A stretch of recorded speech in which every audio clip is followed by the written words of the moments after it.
मोक्ष द्वार चल रहा है। इसका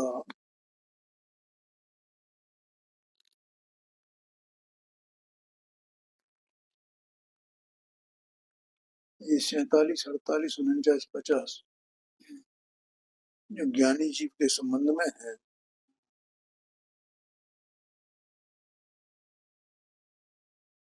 उन पर अपन ने कल चर्चा की थी और इसका जो अर्थ यहाँ दिया गया है उस पर अपने को चर्चा करनी है।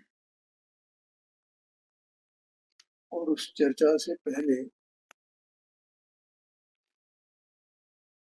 दो बातें बतानी है।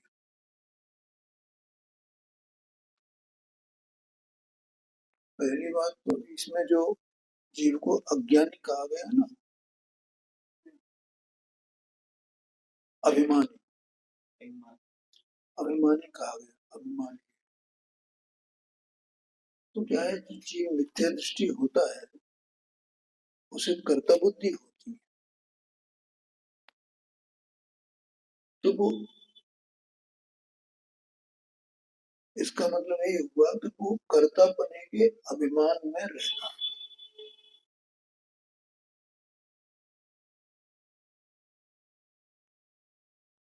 ख्याल में आया? जैसे सामान्य कोई जीव है तो वो मैं ये करता हूँ, मैं ये करता हूँ, मैं ये करता हूँ, मैं ये करता हूँ, ऐसा मानता है। चाहे वो जैनी हो गया जैनी, और जो जीव जैनी भी है तो भाई भले ही मैं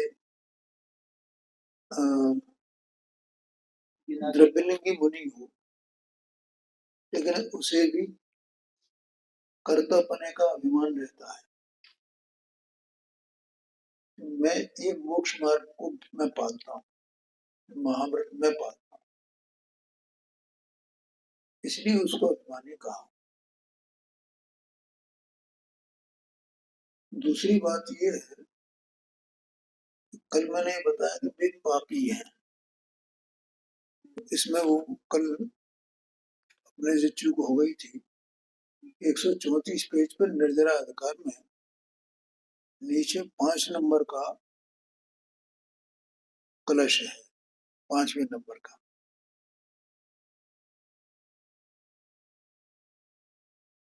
ठीक है, उसमें नीचे अंतिम 2 लाइन है, आलम्बनताम समिति परताम ते यतोद्यापि पापा। मैंने बोला था ना पापा लिखा हुआ उसमें शब्द नहीं मिला। 134 पेज 134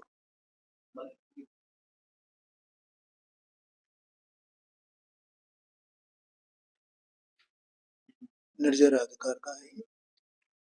अंतिम 2 लाइन है, आलम्बनताम समिति परताम ते यतोद्यापि पापा आत्मा नात्मा बगम विरहात संति संयुक्त रिक्ता। मान वे संयुक्त से रहित हैं और आत्मा और अनात्मा इन दोनों के भेद को वे नहीं जानते हैं, और भले ही वे समितियों का आलम्बन करते हैं। ठीक है, ते यतोद्यापि पापा, वे पापी ही हैं, ऐसा यहाँ पे अर्थ है। तो कल मैंने ये कहा था कि उनको पापी कहा गया, इसके द्रव्यलिंगी के बारे में मैंने बोला था ना, ये उसी की बात है। अब देखो ये जो अपन ने भी कल 4 छंद पर विचार किया था, 47, 48, 49, 50, इनका अर्थ एक बार अपन पढ़ लेते हैं 240 पेज पर। हे भक्त जीवो, समता स्वभाव के धारक सम्यक दृष्टि जीवों की दशा तुमसे कहता हूं। जहां शुभाचार की प्रवृत्ति नहीं है, वहां निर्विकल्प अनुभव पद रहता है।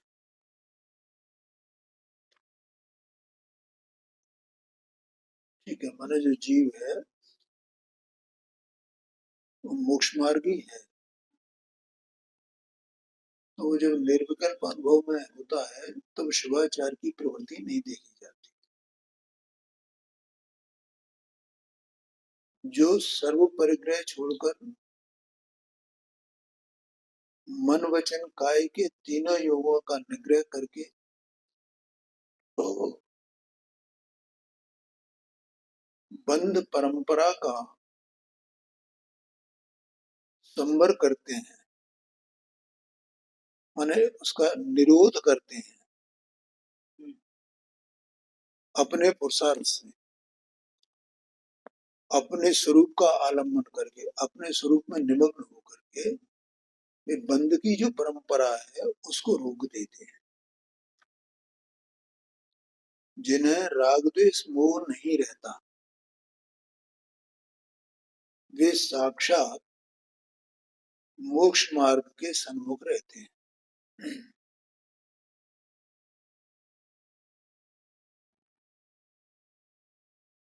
इस प्रकार से दो छंद का ये अर्थ हुआ। अब आगे कहते हैं जो पूर्व बंध के उदय में ममत्व नहीं करते, माने पूर्व बंध जो पड़ा हुआ है उसका उदय होता है, उसके उदय के निमित्त से अपनी परिणति में जो भी विकार उत्पन्न होता है तो एक विकार मेरा है ऐसा जो ममत्व नहीं करते उसमें, ऐसा आशय। एक पॉइंट। अब दूसरा पॉइंट है पुण्य पाप को एक समान मानते हैं। ठीक है, क्योंकि जो पाप भाव है और पुण्य भाव है तो वो असल में कसाई की दशा है ना दोनों, पुण्य भाव पाप भाव। दूसरा वे संसार के ही कारण है, बंध के ही कारण है, इसलिए वो एक सा मानते हैं। जाति दोनों की एक ही है। जैसे पुण्य पाप अधिकार में वो एक उसका चांडालिनी का कथन आता है ना। हाँ, वो दो बच्चे। हाँ, तो एक किसी ब्राह्मण, हाँ वो ब्राह्मण के उसमें वो पहुंच जाता है, वहां वहां उसका पालन पोषण होता है, और दूसरे का इसके यहाँ रहता है, लेकिन में है तो दोनों ही एक ही जाति, ऐसा है। मैंने आत्मा के स्वभाव से भिन्न हो करके उन पुण्य पाप के भावों को देखो, क्योंकि वे पुण्य पाप के भाव आत्मा के स्वभाव रूप नहीं है।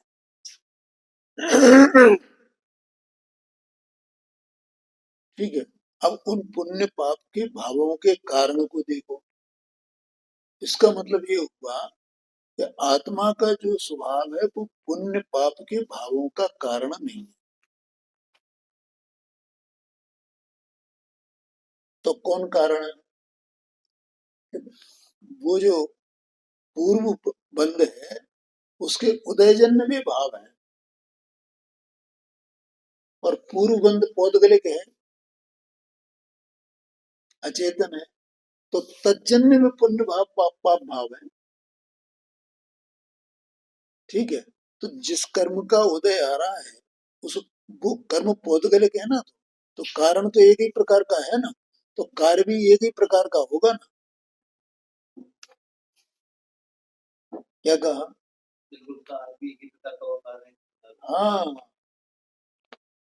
कारण एक ही है तो कार्य भी एक ही प्रकार का है, और आत्मा के स्वभाव से उसका स्वभाव मेल खाता नहीं, इसलिए वे पुण्य पाप को एक जैसा जानते हैं, एक समान मानते हैं। अज्ञानी पुण्य पाप में भेद करते हैं, और भेद नहीं करते इतना ही नहीं, वे पाप को अहित रूप और पुण्य को हित रूप मानते हैं, जब पुण्य हित रूप नहीं है। तो पुण्य का होना, पुण्य भाव होना ये अलग बात है, ये तो होने योग्य है तो होएगा ना, उसमें क्या है। ठीक है, यहाँ तो आत्मा उसको कैसा जानता है, कैसा मानता है, ये बात है, ये मुख्य बात है।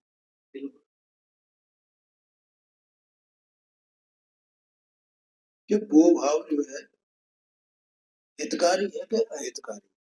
हितकारी नहीं, नहीं नहीं, वैसे हितकारी है, जैसे जाति अपेक्षा देगी। हाँ जी, हाँ, तो वो अज्ञानी तो उसमें भेद करता है ना, पाप को अहितकारी और पुण्य को हितकारी मानता है, ये बात है। इसलिए उसकी विपरीत दृष्टि है। तो वो अपने स्वभाव की तरफ से अपने से देखे तो उसे वो समान दिखाई दे। इसलिए जो मोक्ष मार्गी हैं वे अपनी दृष्टि, अपने स्वभाव की दृष्टि से उनको देखते हैं, ये बात है।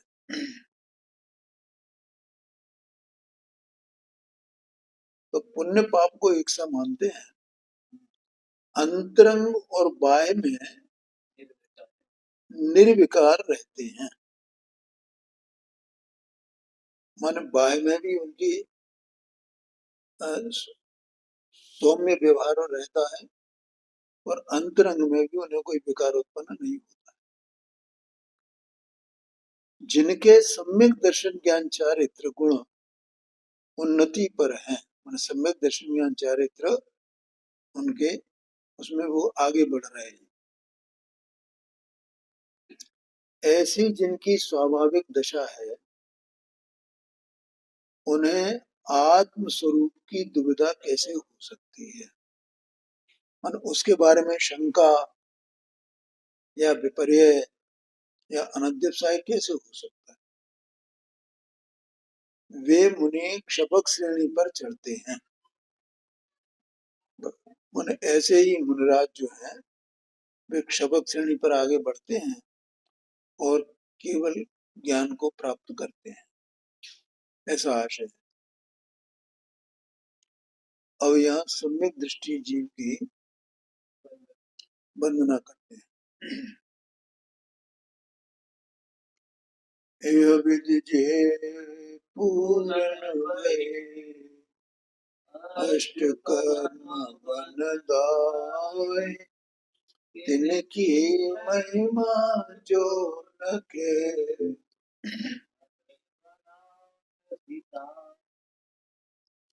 यहाँ कह रहे हैं कि इस प्रकार से जिस जीव ने सम्यक दर्शन प्राप्त किया, 240 पेज पर है, 51 नंबर का छंद है। ठीक है, जो जीव सम्यक दृष्टि हुए माने अपने पुरुषार्थ से स्वपर के भेद विज्ञान द्वारा स्वद्रव्य परद्रव्य का भेद विज्ञान और स्वभाव और प्रभाव का भेद ज्ञान, इसके द्वारा जिन्होंने सम्यक दर्शन प्राप्त किया, अपने आत्मा में अहम बुद्धि लाए, मैं इतना मात्र हूँ। ठीक है, और स्वपर प्रकाशक ज्ञान में स्वद्रव्य परद्रव्य स्वभाव प्रभाव इन सबको भिन्न भिन्न जाना और अपने में ही प्रीति रखी उन्होंने, और बाहर में परद्रव्य में प्रभाव में उन्हें कोई प्रीति नहीं रही, उसके प्रति वे तटस्थ हुए। वे ही जीव पूर्णता को प्राप्त कर पाए, अर्थात केवल ज्ञान को प्राप्त कर पाए। एविद जे पूर्ण भय।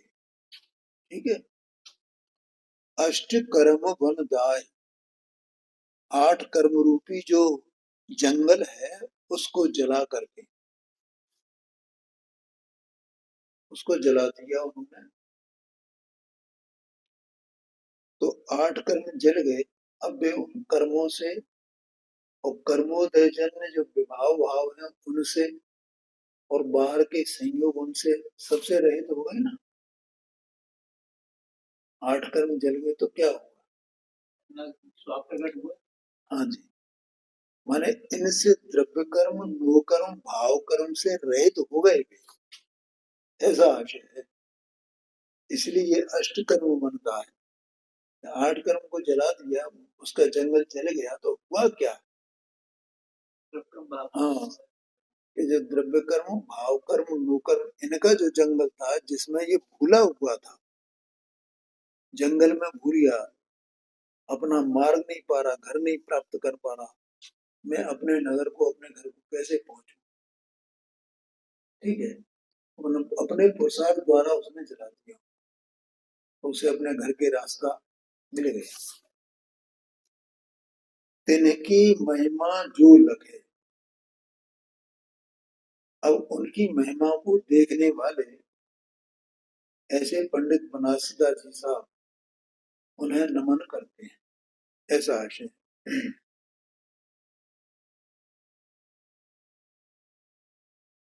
जो अर्थ है, जो इस रीति से अष्टकर्म का वन जलाकर परिपूर्ण हुए हैं,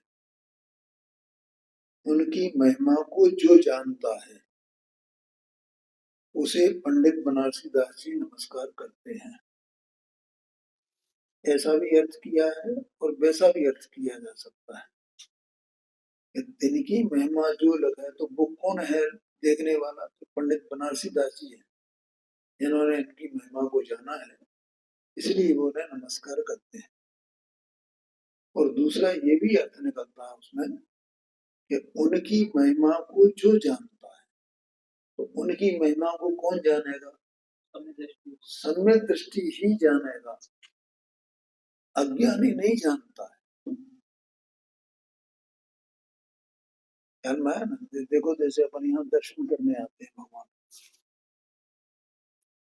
तो अपनी जैसे शरीर में एकत्व बुद्धि है, तो शरीर को ही आप मान रहे हैं, ऐसे ही भगवान के दर्शन करने आए तो प्रतिमा को ही भगवान मान रहे हैं, नहीं मान रहे? और जो जीव अपने आत्मा को शरीर से भिन्न जानता है, तो वो प्रतिमा को देखेगा, तो प्रतिमा में प्रतिमा से भिन्न भगवान है ना, उनके स्वरूप को जाना जाता है, ये आशय है। तो इसी प्रकार से जो भगवान को जानने वाले हैं, और भगवान को नहीं बल्कि पूरे मार्ग को जो जान गए, ये पूरी पूरी बात आ गई ना। पूर्णता किसने प्राप्त की, कैसे प्राप्त की, क्या उपाय किया, सब आ गया ना वहां से। द्रव्य कर्म क्या है, नो कर्म क्या है, भाव कर्म क्या है, उससे रहित आत्मा का स्वभाव कैसा है, और आत्मा कैसे उस मार्ग को अपनाता है, वो जो जानता है, वो उसका मतलब ये है, उसकी महिमा जो जानता है, ये बात है। तो कौन जानेगा? कि ज्ञान ही जाने। तो बनारसीदास जी कहते हैं कि मैं ऐसे ज्ञानी को नमस्कार करता हूँ, ऐसा आशय है। अब मोक्ष प्राप्ति का क्रम यहाँ कहते हैं, इसको पहले अपन पढ़ते हैं जरा। भयो शुद्ध अंकुर गयो मिथ्यात मूरन से, क्रम क्रम होत उदोत सहज जिम सुकल पक्षी, केवल रूप प्रकाश भास सुख राशि धर्म दो, परिपूर्ण तिथि आओ क्या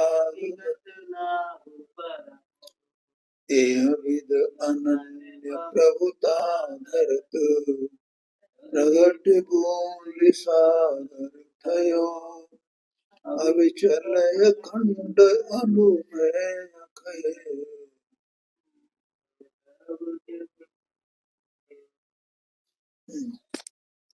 मोक्ष प्राप्ति का क्रम। भयो शुद्ध अंकुर गयो मिथ्यात्व मूर नसे, यानी जिसे आत्मा का जो स्वभाव है ना, तो आत्मा वस्तु है, तो वस्तु है, तो वो शुद्ध स्वभाव वाली है कि नहीं?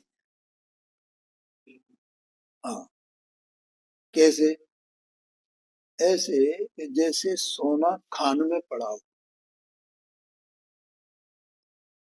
तो वो शुद्ध है कि अशुद्ध है? शुद्ध है। उसका स्वभाव शुद्ध है। क्यों शुद्ध है? मिट्टी सोना नहीं रही। हाँ जी, हाँ, क्योंकि उसे जब शुद्ध किया जाता है ना, तो अगर उसमें पहले से शुद्धता नहीं होगी तो उसके फलक पर वो शुद्धता प्रकट कैसे होगी, कहाँ से आई है? कोई अग्नि वगैरह, केमिकल वगैरह ये डालने से उसमें से शुद्धता आ गई है। केमिकल में शुद्धता थी, अग्नि में शुद्धता थी, सोने वाली शुद्धता उसमें से आई है। कि नहीं नहीं, वो तो उस सोने के गर्भ में पड़ी हुई है शुद्धता, ठीक है।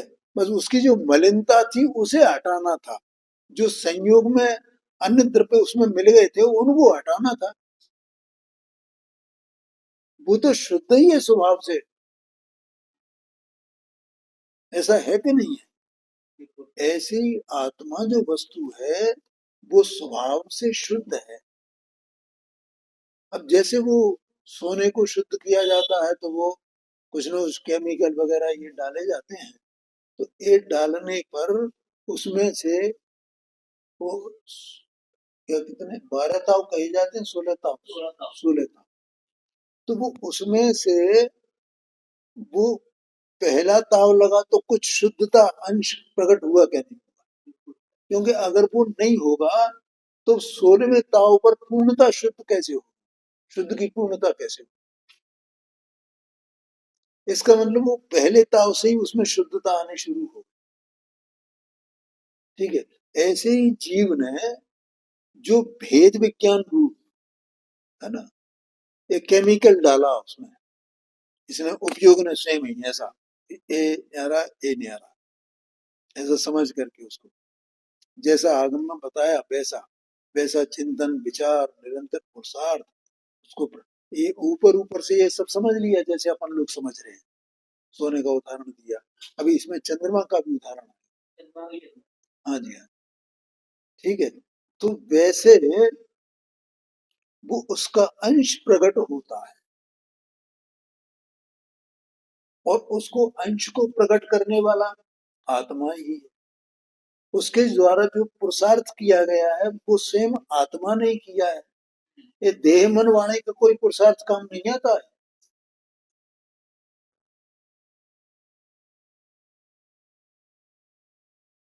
क्या कहा? हम कितने उपवास करें, कितना तप करें, कितना त्याग करें कि जिससे आत्मा में शुद्धता हो जाए? बोलो कितना किया जाए?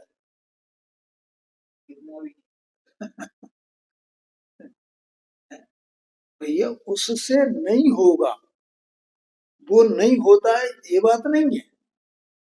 वो ये था कि वो जीव की परिणति में जब वो शुद्धता का अंश प्रकट होता है तो उसके साथ में जीव की परिणति में कसाई की मंदता भी होती है ना यथायुग।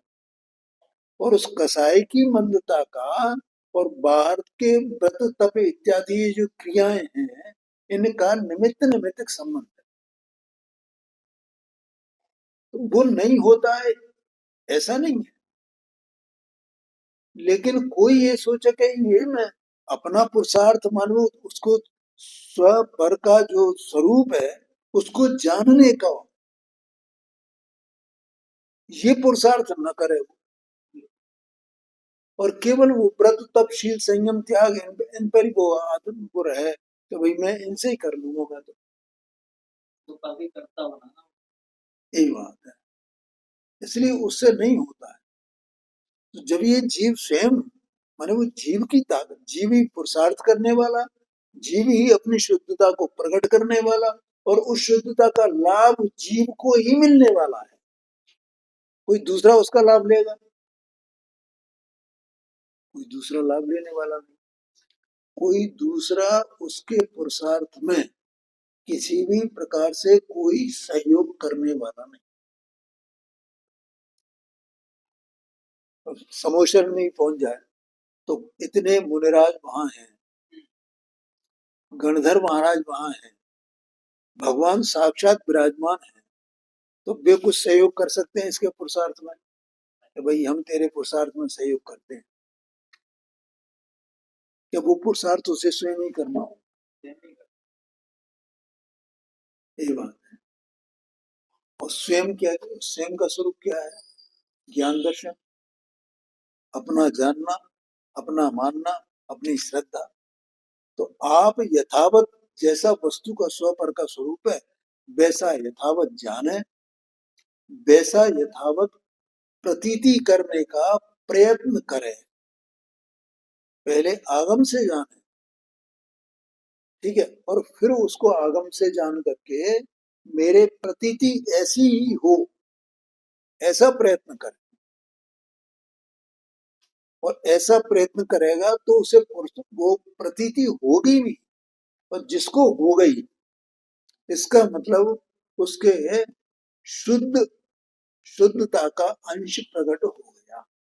भयो शुद्ध अंकुर, अंकुर माने अंकुर फूट पड़ा उसमें। जैसे कोई बीज डालता है तो हवा पानी का निमित्त पा करके वो बीज अंकुरित होता है, लेकिन वो बीज तो अंकुरित तब हुआ है जब उसमें अंकुरित होने का स्वभाव था, उससे हुआ है ना। हाँ हवा पानी है, लेकिन उसमें हवा पानी में क्या करेंगे? हवा अलग तत्व है, पानी अलग तत्व है, मिट्टी अलग तत्व है। उस मिट्टी में से अंकुर थोड़ी आएगा। अंकुरित होने का स्वभाव ही नहीं है वो। हाँ जी, हाँ जी। बीज का स्वयं का स्वभाव है कि उसमें से वो उसी स्वभाव वाला अंकुर प्रकट हो। गयो मिथ्यात्व मूल नस्य, माने जो मिथ्यात्व जो मूल है, मूल मूल जो कहा मूल को।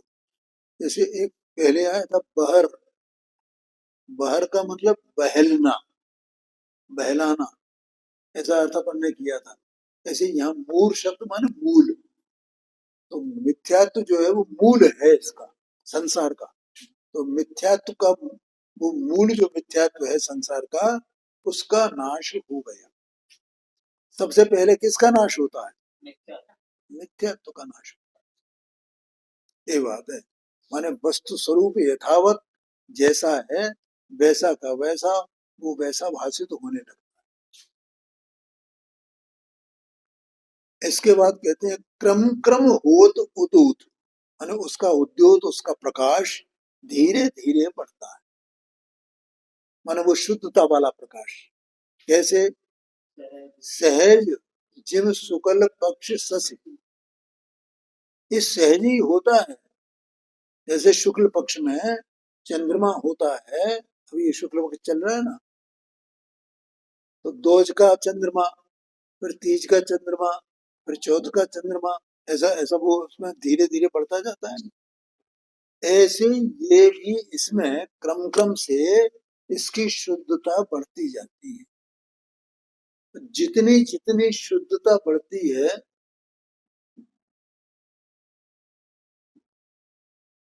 वो भी इसके पुरुषार्थ का ही नतीजा है। वो पुरुषार्थ रोकता नहीं है, जितना जितना पुरुषार्थ करे। देखो एक दिन उन्होंने भाभी ने प्रश्न किया था, तो गुरुदेव सिंह वो छोटी पीपल का उदाहरण बार बार देते हैं। हाँ, जितना वो घिसा जाए उसे तो उसमें उतनी उतनी चरपराहट आती है। थोड़ा घिसोगे तो थोड़ी चरपराहट आएगी, ज्यादा घिसोगे तो ज्यादा चरपराहट आएगी, जितना ज्यादा घिसोगे। ऐसे ये जीव अपने स्वरूप का जितना जो श्रद्धान और ज्ञान हुआ है उसी का आश्रय लेकर के जितना इसका अभ्यास होगा, और वो अभ्यास ही इसका पुरुषार्थ है। ठीक है, और बाहर की कोई भी क्रियाकांड जैसे उससे क्रिया से होता नहीं, ऐसे उस क्रिया में कोई पुरुषार्थ भी नहीं है। ख्याल में कि इसके पुरुषार्थ का क्रिया में कुछ हो या क्रिया से पुरुषार्थ हो या क्रिया का अवलंबन लेकर एक पुरुषार्थ करे, ऐसा नहीं है भाई। ठीक है, ज्ञानी भी क्रिया से पुरुषार्थ नहीं मानता है, क्यों? वो क्रिया परद्रव्य की है, ऐसा आशय। और ये पुरुषार्थ स्वद्रव्य का है, स्वद्रव्य की परिणति है पुरुषार्थ ये अंदर। तो क्रम क्रम होत उदोत सहज, माने सहज ही होता है, क्योंकि उसे अपनी रुचि हुई है ना, सफर वेद विज्ञान हुआ ना, उससे वो सहज में ही होता है बस, उसी का पुरुषार्थ उसके चलता रहता है। जिन शुक्ल पक्ष शशि, शशि माने चंद्रमा, केवल रूप प्रकाश भास सुख रास धर्म दो, और इस प्रकार से वो पूरा होते होते जैसे पूर्णता, पूर्णमासी को पूर्ण पूरा चंद्रमा हो जाता है, उसी प्रकार से केवल ज्ञान रूपी वो पूर्णिमा, उसका प्रकाश हो जाता है। ठीक है। और वहां पर जो सुख है वो अनंत सुख प्रकट हो जाता है। अनंत चतुष्ट कहा जाता है ना, अनंत ज्ञान, अनंत दर्शन, अनंत सुख, ये सुख आता है। तो अनंत सुख प्रकट हो गया है, और वो अनंत सुख कैसा है, वो ध्रुव है। माने अब वो लौट करके उसकी परिणति में कुछ दुख आ जाए ऐसा संभव नहीं है। वो उतना का उतना ही रहने वाला है, वैसा का वैसे ही रहने वाला है, इसलिए उसको ध्रुव कहा। ऐसे वो केवल ज्ञानी सर्वज्ञ अरहंत अवस्था को प्राप्त करता है। कर पूरन स्थित आउ त्याग गत लाभ परम हो, और इस प्रकार से आयु की पूर्णता होने पर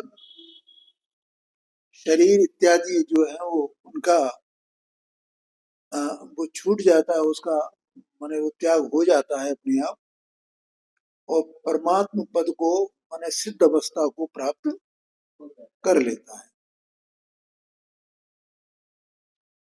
यह विधि अनन्य प्रभुता धरत, इस प्रकार से वो प्रभुता को प्राप्त होता है। ठीक है। अनन्य माने वो प्रभुता कहीं बाहर नहीं है, पर जो शुद्ध स्वभावी आत्मा है वो आत्मा पहले से ही प्रभु है। में जो 47 शक्तियां है ना, उसमें 7 नंबर की शायद शक्ति है प्रबुद्ध शक्ति। वो प्रबुद्ध शक्ति यही बताती है कि प्रभु है स्वभाव से, अखंडित प्रताप स्वातंत्र शालित्व लक्षण प्रबुद्ध शक्ति, ऐसा आता है उसका अखंडित प्रताप को प्रकट हो जाता है।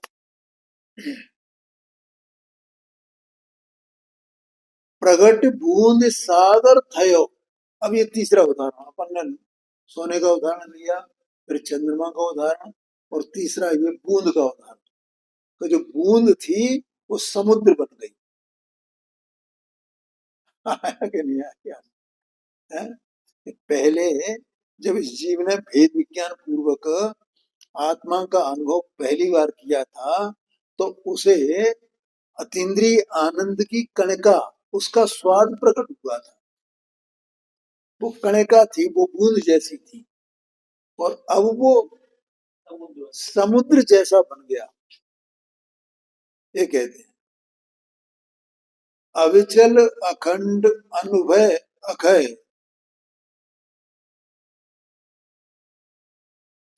जीव दरग दरब जग में जयो। ऐसा जीव द्रव्य जीव वस्तु वो इस जग में जीत गया, उसने संसार जीत लिया, और ऐसा वो अविचल है, अखंड है, और अभेद है। अनुभव का मतलब अभेद, भेद और अभेद, ऐसा दो दो बातें कही जाती है ना। तो अब भेद कोई रहा नहीं, क्या कहा, अब भेद कोई रहा नहीं, ऐसे अभेद है, अभेद अखंड अविचल, और अक्षय, अक्षय माने शाश्वत काल एक रूप रहने वाला, सदा काल के लिए, ऐसा अक्षय है। समय भी हो, अगली चर्चा बंद कर।